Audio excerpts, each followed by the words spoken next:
The Dirksen Senate Office Building Room 106 is a space designed specifically to amplify the inherent gravity of the United States federal government. Its towering ceilings, polished mahogany panels, and elevated committee dais are architecturally constructed to make those sitting at the witness table feel intensely small and those wielding the gavel feel like absolute arbiters of historical truth. On this particular Tuesday morning, the room was suffocatingly tense, packed far beyond its maximum fire code capacity. The ambient temperature in the room had steadily risen as the massive bodies of journalists, legislative aides, political operatives, and ordinary citizens crammed shoulder to shoulder into the wooden gallery pews. Every major cable television network, CNN, Fox News, MSNBC, C-SPAN, had their heavy broadcast cameras securely mounted on sturdy metal tripods in the rear, their glowing red tally lights indicating that the entire nation was currently watching live. The Senate Oversight Subcommittee on Federal Spending had convened this highly anticipated legislative hearing for one solitary, undeniable purpose. 240 million American taxpayer dollars had been injected into a sweeping federal refugee resettlement initiative known as the Federal Community Transition Initiative, FCTI, and nobody could definitively say where the money had gone. A recently leaked Government Accountability Office, GAO, financial audit had explicitly revealed that more than half of that staggering sum could not be properly accounted for through standard bureaucratic bookkeeping. The political stakes were astronomical. Representative Ilhan Omar, the progressive congresswoman who had originally co-authored the ambitious program and championed its noble humanitarian virtues on every available public platform, had proactively requested to testify before the hostile committee in a bold attempt to aggressively defend her legislative legacy. Senator John Kennedy, the veteran Republican from Louisiana, known for his sharp legal mind hidden beneath a thick veneer of folksy Southern charm, leaned closely into his microphone. As he moved, every single high-definition camera lens in Dirksen 106 immediately pivoted and locked onto his face, capturing the deep lines of a seasoned prosecutor ready to close an airtight case. "A federal employee explicitly warned you," Senator Kennedy stated. His voice was remarkably even, lacking any performative anger, which somehow made the accusation infinitely more devastating. "He told you, in verifiable writing, that hard-working taxpayer money was actively being stolen from a massive government program bearing your exact name. And your answer today, sitting here in front of the American people, is that you simply do not remember what you did about it." Across the vast expanse of the hearing room, sitting entirely alone at the solitary witness table, Representative Omar remained completely frozen. Her meticulously prepared, heavily vetted opening notes lay perfectly aligned in front of her, entirely untouched. Her lead legal counsel leaned in close, whispering frantically into her left ear, but she merely offered a single, almost imperceptible shake of her head in response. She did not attempt to answer the senator's damning summary. The heavy, suffocating silence that immediately followed would eventually be clipped, packaged, and replayed roughly 22 million times across social media platforms before the week was even over. It would inevitably become the single most viral and widely shared political video in cable news programming for 3 consecutive days. However, to truly comprehend the sheer architectural brilliance of how a rural senator from Louisiana meticulously built the inescapable rhetorical trap that ultimately produced that deafening silence, one has to rewind the clock back exactly 3 hours, returning to the exact moment the wooden gavel first aggressively fell, when absolutely nobody sitting inside that sweltering Washington room had any inkling of the historic political theater that was about to unfold. When Senator Kennedy officially called the high-stakes hearing to order, he noticeably bypassed all of the standard, boring parliamentary procedures. He actively skipped the customary, long-winded partisan introductions that usually drain the energy from these types of congressional proceeding. Instead,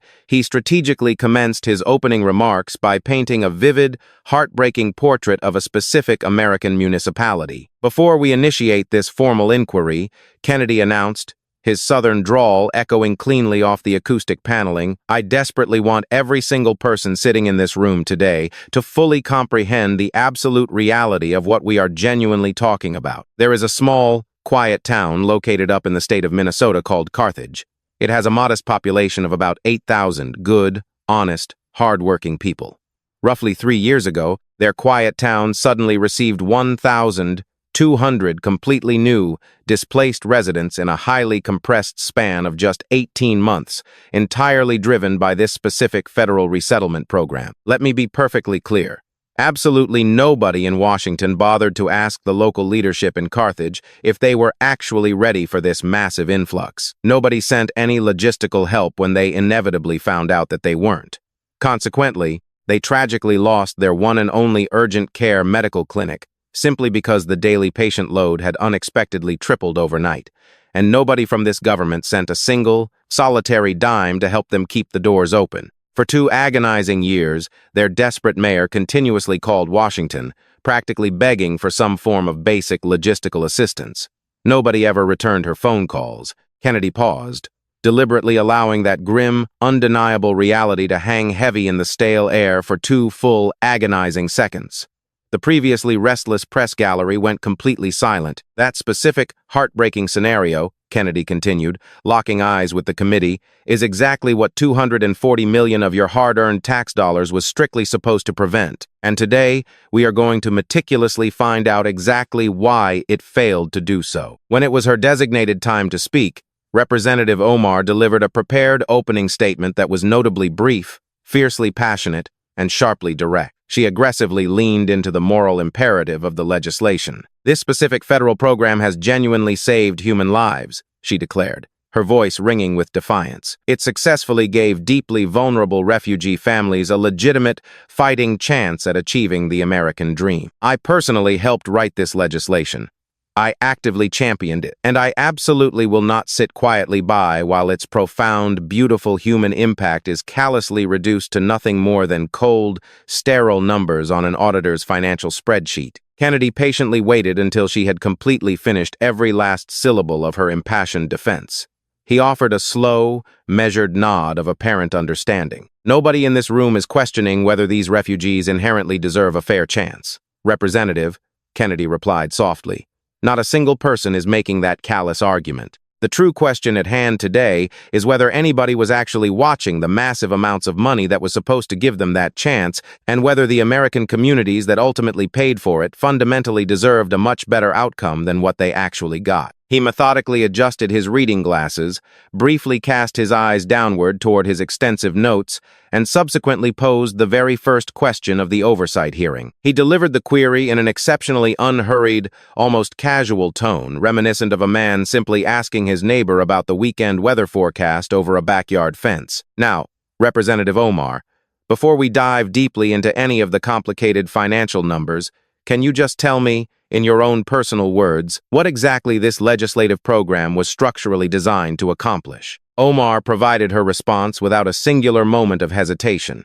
She possessed the supreme confidence of a politician operating squarely within her comfort zone. The Federal Community Transition Initiative was explicitly constructed to safely resettle vulnerable refugee families directly into supportive American communities, providing them a solid foundation to forge entirely new lives. This included vital integration services, comprehensive English language training, robust employment support, and necessary housing assistance. She detailed the intricate complexities of the program with the polished, rhythmic fluency of a person who had confidently delivered this exact same talking point on 100 prior occasions. Kennedy nodded along with her explanation, adopting the highly attentive posture of an eager graduate student diligently taking notes from a respected, tenured professor. And regarding the execution, who precisely managed the day-to-day logistical operations? He inquired.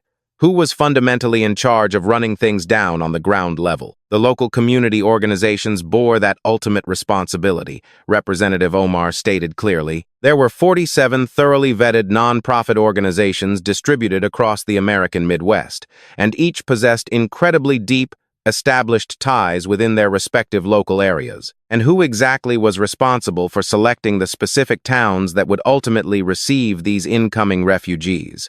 Who made the final decision regarding where these displaced families would inevitably be relocated? Those partnering organizations independently made those critical determinations, Senator, Omar replied smoothly. Those complex choices were heavily based upon thorough and comprehensive local capacity assessments regarding the individual resources of each participating host community. I see, Kennedy softly murmured as he deliberately jotted something down onto his yellow legal pad. He intentionally took his time, letting the silence stretch, before slowly lifting his gaze back up to meet hers. And what about the allocated money, the staggering $240 million? Who exactly was placed in charge of actively ensuring that those massive funds were being properly spent in the exact manner that the United States Congress originally intended? Omar's resulting pause was incredibly brief, lasting perhaps a barely perceptible half-second in total. Following that slight hesitation, she calmly explained that direct financial oversight responsibilities had been intentionally delegated down to the receiving local organizations themselves, coupled with periodic auditing reviews conducted by the appropriate federal government agencies. Hearing this, Senator Kennedy gently set his writing pen down on the wooden dais. He proceeded to repeat her own answer directly back to her, enunciating his words at a painstakingly slow pace, closely resembling a confused driver repeating complex navigational directions he isn't entirely confident he heard correctly. So, to be crystal clear, the very individuals who were actively spending the federal money, he continued, were simultaneously the exact same people placed in charge of independently verifying whether that taxpayer money was actually being spent correctly. Senator Kennedy, that specific administrative setup is entirely standard operational practice for community-based federal initiatives spanning across the entire breadth of the United States government, Omar firmly stated. It was immediately apparent that she was thoroughly prepared for this exact line of adversarial questioning. To bolster her defense, she quickly rattled off the names of 3 separate, historical federal government programs that actively utilized completely identical financial oversight structures. She accurately cited their underlying legislative frameworks, coming across as highly precise, deeply knowledgeable, and thoroughly unbothered by the Republicans' scrutiny. In response, Kennedy simply raised both of his hands in a placating, non-threatening gesture. "Fair enough," the senator conceded mildly. "Fair enough." He outwardly appeared completely satisfied with her robust explanation as he smoothly transitioned to his next point. The metaphorical possum had seemingly retreated into the brush, yet it certainly had not vacated the hearing room entirely. Kennedy calmly picked up a printed sheet of paper containing a specific list of entities, reading aloud from it with the relaxed, casual inflection of a friendly neighbor casually verifying attendance names at a local charity bake sale. "Now, I simply want to ensure that I have all the key players straight in my own mind here," he began. "The group known as the Midwest Community Alliance, were they indeed an official partner organization operating within this federal program?" "Yes," she confirmed. "And the Northern Prairie Resettlement Fund?" "Yes," she repeated. "And what about the Heartland Integration Project?" At the exact mention of that specific organizational name, something distinct within Representative Omar's facial expression noticeably shifted. It wasn't a look of sudden concern, but rather a clear, undeniable display of genuine political pride. "Yes," she stated emphatically. In fact, the Heartland Integration Project ultimately served as one of this entire program's absolute strongest local partners. They were doing genuinely incredible, transformative work across 3 separate municipal communities located throughout southern Minnesota. Kennedy quietly jotted another note down onto his legal pad. He conspicuously chose not to look up at her. He offered absolutely zero visible reaction to her glowing, on-the-record praise. He merely continued to write, smoothly pivoting forward to pose his next sequential question. In that fleeting, seemingly innocuous moment, the unseen rhetorical trap had subtly clicked, one critical notch tighter. Representative Omar completely failed to hear the mechanism engage, but an audience of 22 million future viewers would eventually hear it ring out with crystal clarity when the perfect narrative moment arrived. Kennedy then physically opened the official GAO audit report resting on his desk. Crucially, he chose not to loosely summarize its damning contents. Instead, he read verbatim from the printed pages, adopting the deliberate, rhythmic cadence of a rural country preacher reciting sacred scripture on a quiet Sunday morning.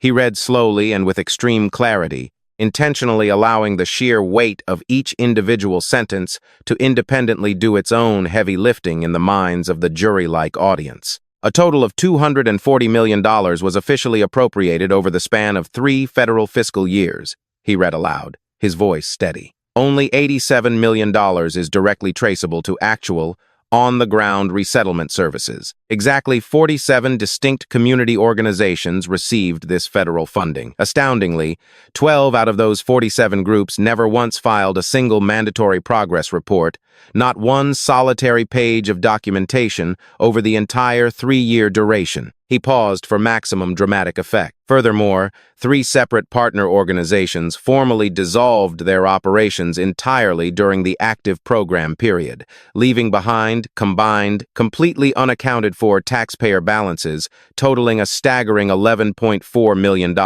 He gently placed the weighty report back down onto the desk, removed his glasses, and peered directly at Representative Omar. Functionally, that data means that far more than half of the total allocated money, an astonishing $153 million, simply vanished into thin air. And if you do the math, that calculates out to roughly $150 forcefully extracted from every single hardworking household across America, funneled directly into a federal program where absolutely nobody can accurately tell us where those funds ultimately ended up. Omar resolutely refused to let his damning financial statistics stand completely unchallenged. However, she did not immediately counter his attack with conflicting numerical figures of her own. Instead, she strategically opted to lead with a much sharper, deeply political counteroffensive designed to reframe the entire proceeding. Senator Kennedy, over the course of the last 5 years, this specific congressional committee has officially held exactly 11 investigative oversight hearings,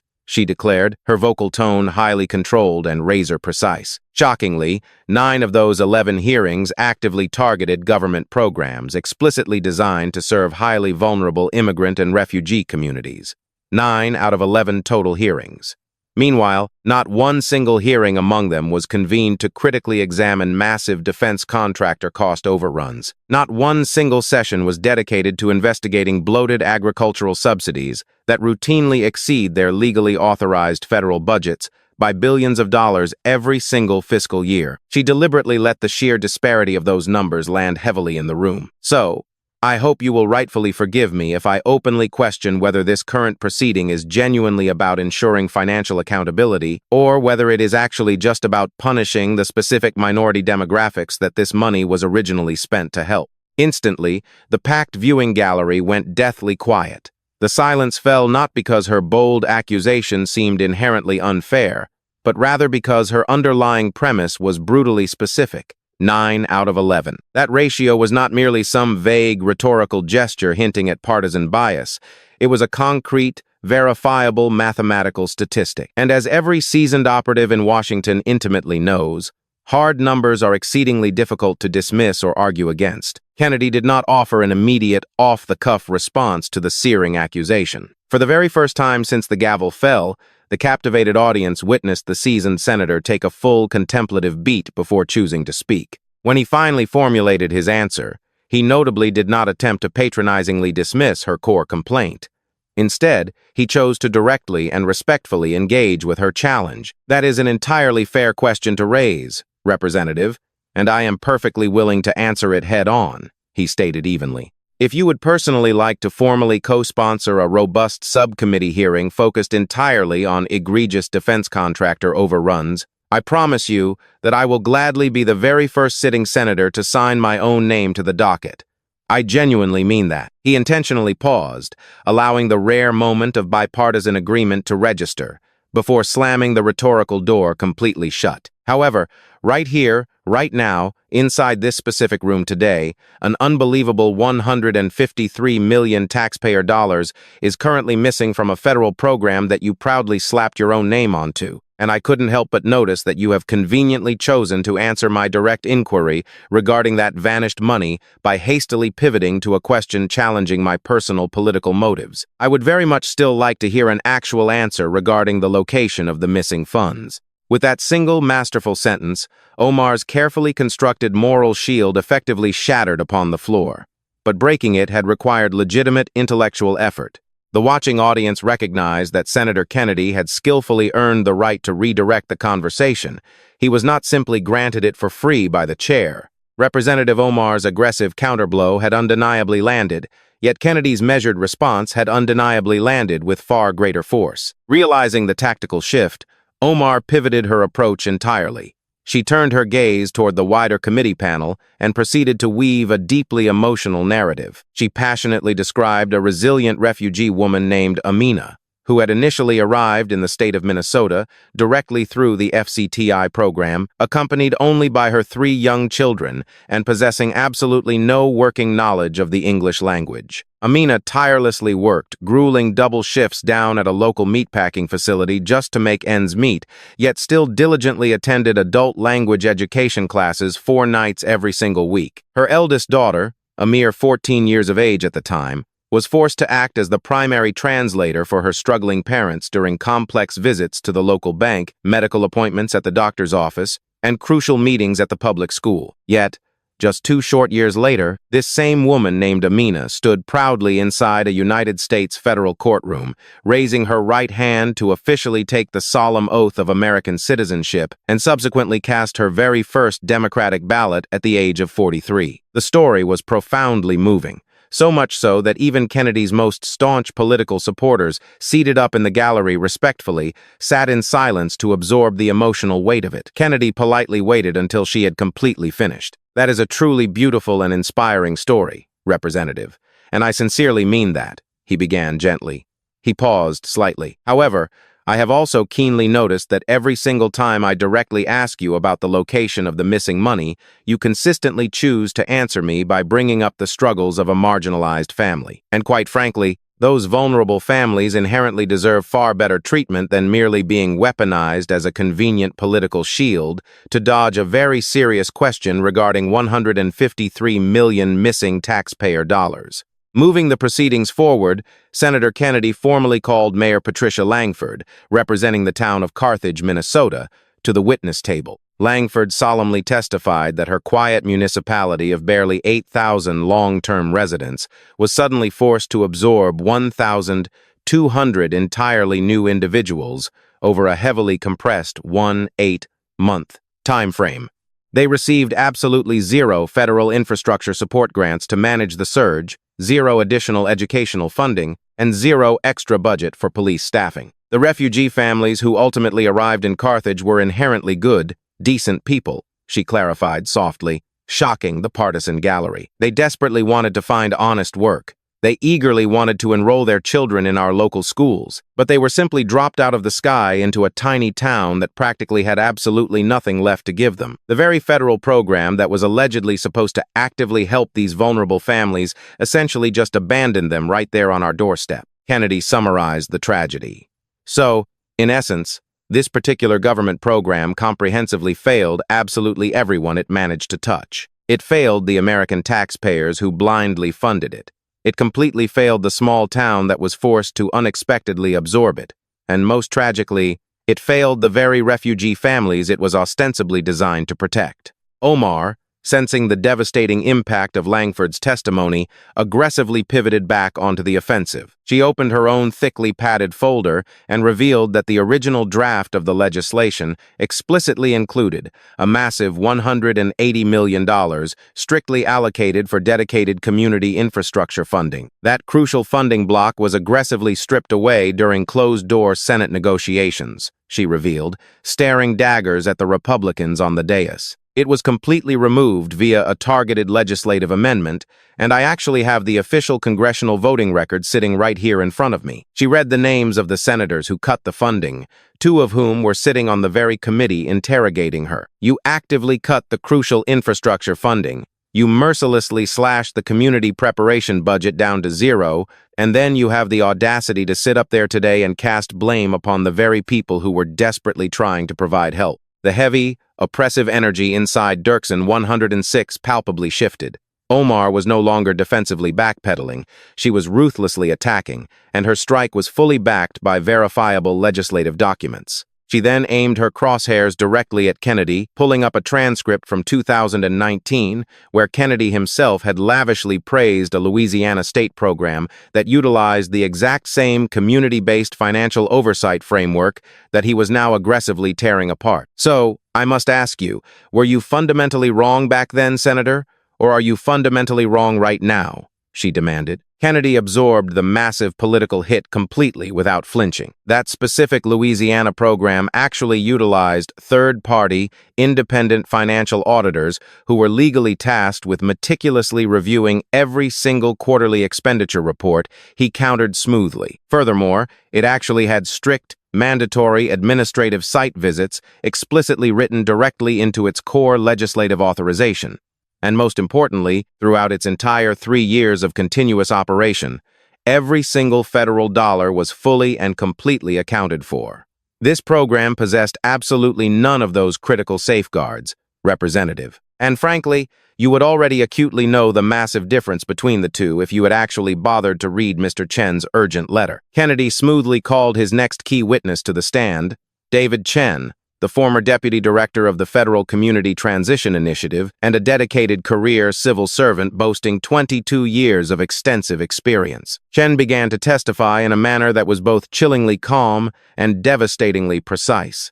He explained that 14 months into the active lifespan of the FCTI, he suddenly identified glaring fiscal irregularities. Multiple partnering community organizations were brazenly submitting identical, duplicate financial invoices. Even worse, at least 4 separate groups were actively claiming massive federal reimbursement checks for community programs that simply did not physically exist. Chen explicitly described conducting an unannounced visit to the Heartland Integration Project's officially reported job training center in southern Minnesota. The organization had already billed the federal government $2.3 million for workforce development services. What Mr. Chen actually found was a cheaply rented, vacant office space located inside a dilapidated suburban strip mall. There was no employed staff, no office furniture, and zero tangible evidence to suggest that even a single human being had ever received any vocational training.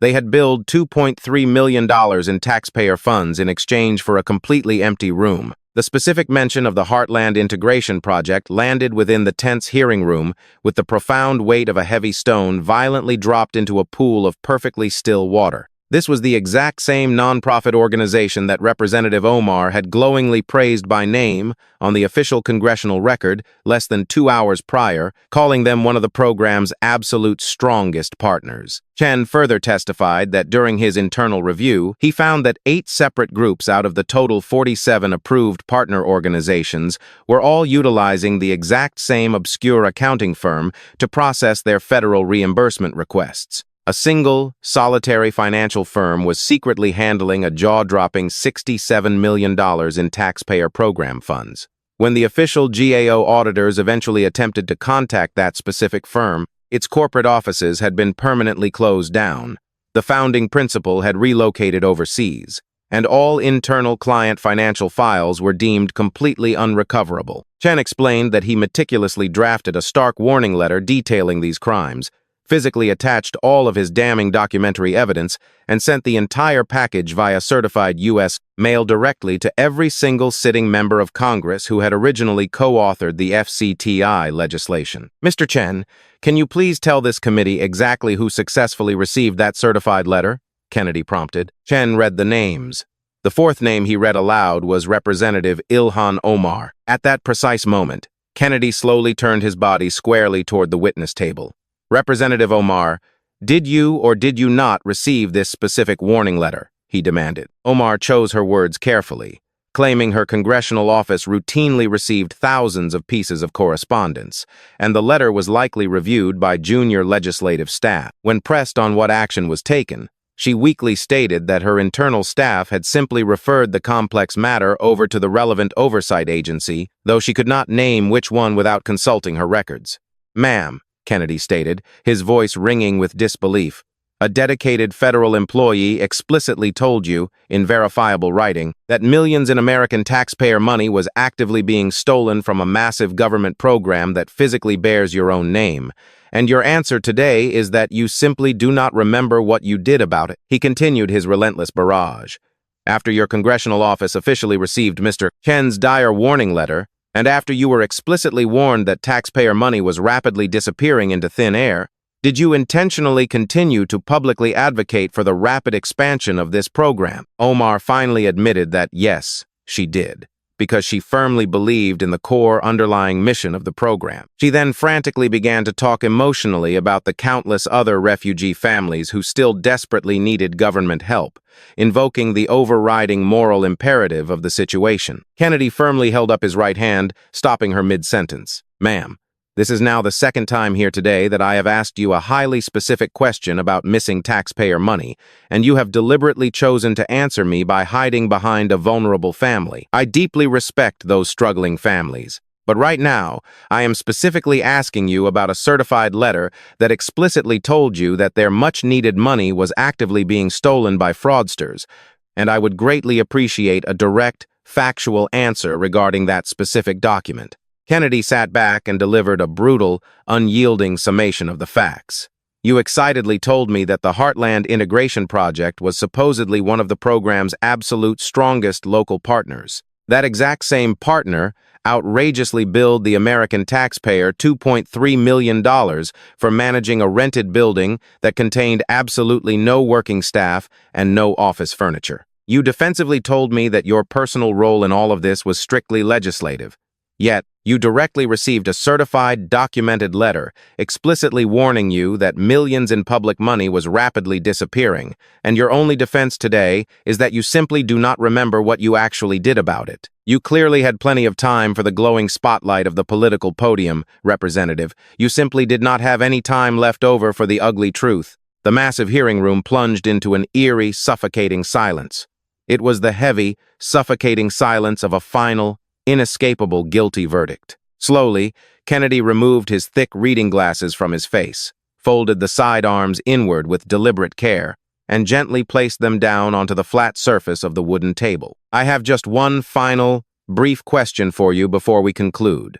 Representative," he announced softly. His final, parting question ended up being by far the simplest, most direct inquiry he had posed all day long. It consisted of merely 7 simple words. Representative Omar, who was watching the money. Instantly, the sprawling Dirksen 106 hearing room went completely, unnervingly still.